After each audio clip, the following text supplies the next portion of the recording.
Kalau cerita masa kecil, ya kira-kira ya soal tidak manja dan intinya itu kemandirian. Nah, saya sejak kecil nggak pernah dikasih uang jajan, nggak pernah. Bahkan beli kebutuhan sendiri, kayak beli baju, beli apa, itu saya cari duit sendiri. Saya jualan pempek, jualan koran, gitu loh, sejak kecil, sejak masih sekolah tingkat ibtidaiyah. Apalagi orang tua saya mundar-mandir ke desa, ke dusun, di Batu Raja, kadang di Palembang. Nah, karena orang tua saya dagang juga sambil jadi guru ngaji, gitu.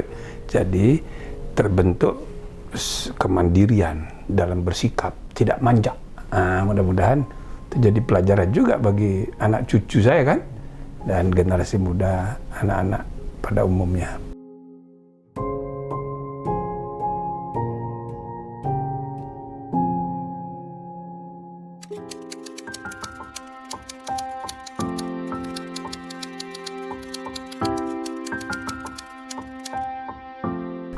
Saya biasa jadi guide turis-turis sendal jepit. Nah, maksudnya sendal jepit itu bukan turis yang di hotel-hotel mewah, tapi hotel-hotel kecil. Nah, saya sambil belajar bahasa Inggris. Nah, lama-lama lancar saya berbahasa Inggris, dan bahkan begitu masuk kursus, nggak lama kemudian saya jadi asisten dan jadi guru bahasa Inggris. Nah, dari situlah saya bergaul dengan ide-ide global, nasional dan global, sehingga saya dulu pernah kepingin jadi diplomat karena saya aktif korespondensi dengan kedutaan-kedutaan besar, dengan BBC, dengan ABC, gitu-gitu. Setiap tahun pasti saya dikirimin kalender. Jadi di rumah saya itu sejak kecil itu penuh dengan korespondensi dengan luar negeri. Maka terbentuk cara berpikir bahwa suatu hari nanti saya mau jadi diplomat, gitu loh. Jadi yang dipikirin bukan hanya masalah-masalah sektoral, masalah-masalah kecil yang dihadapi keluarga dan sebagainya, tapi memikirkan Indonesia sebagai bangsa di tengah peradaban dunia. Nah, itu.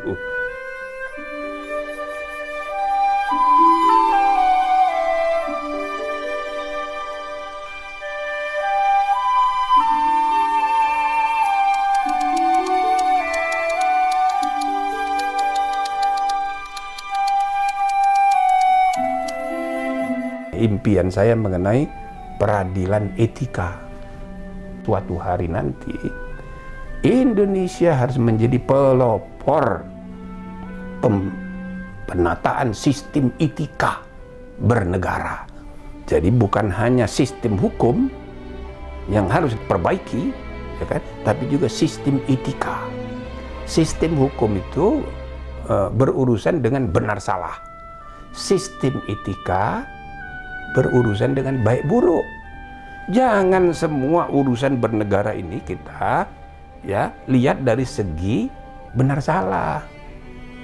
Yang penting juga adalah baik buruk. Tidak semua yang benar itu baik, tidak semua yang salah itu tidak baik. Nah, maka yang paling tepat adalah kita harus membangun tradisi berpikir dan bekerja dalam konteks bernegara ialah dengan cara yang benar sekaligus baik, halalan sekaligus thayyiban.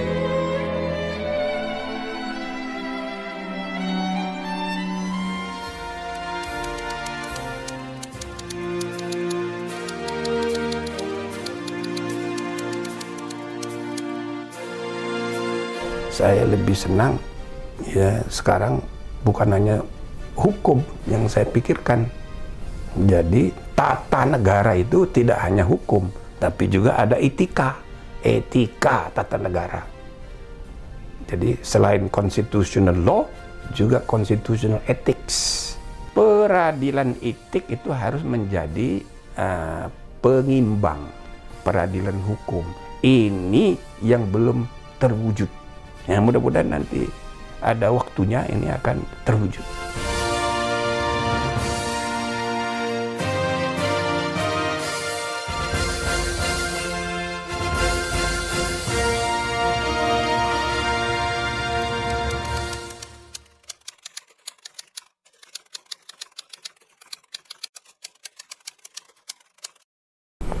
Pengabdian itu cermin dari kebutuhan kita untuk bermanfaat bagi kehidupan.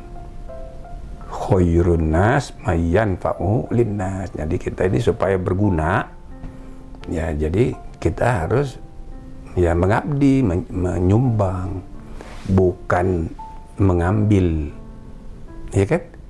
Bukan taking, bukan meminta, asking, requesting, apalagi thieving, mencuri, dan robbing, merampok. Itu ciri orang tangan di bawah. Nah, Rasulullah bersabda, yadul ulya khairun min yadus sufla. Orang tangannya di atas itu lebih baik dari orang tangan di bawah. Kalau kebiasaannya ngambil, minta, menuntut, mencuri, itu orang tangan di bawah.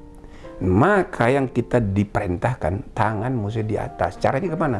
Caring, sharing, giving. Nah, gitu.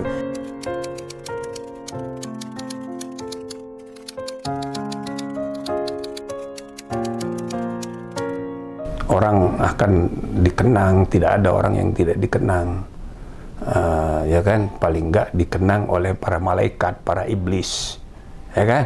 Apalagi Allah Subhanahu wa taala tahu dia. Nah, jadi makin banyak orang itu dikenal dengan amal jariahnya, dengan ilmunya yang bermanfaat, dan doa anak cucu serta anak-anak ideologis, anak-anak intelektual. Makin banyak orang berdoa kepada kita, ya makin baik.